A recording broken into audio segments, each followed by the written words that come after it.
Hey there, I'm Britt. And I'm Heather. And this is The Beach Show, your only internet TV show all about real estate on Panama City Beach and beyond. So stay tuned.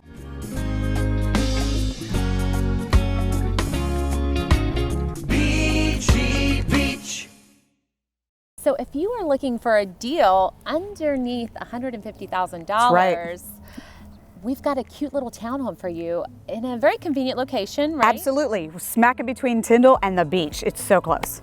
So you're 20 minutes to the beaches, but then you're also super close to Tyndall Air Force Base, which is doing some amazing things. It's being renovated and being kind of communicated as like the base of the future. So we're really excited about what's going on at Tyndall. So back to this cute little house.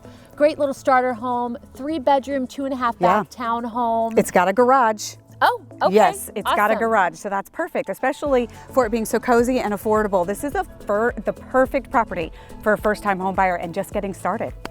And its price is around $140,000, so you can't beat it. If Absolutely. you're interested, give us a call. That's right. If you like that property, make sure you look for the description below. It's going to give you a direct link to the listing information. You're going to see all the photos, all the information that you might want to check out, and Don't forget to hit subscribe and that bell so you know our future videos.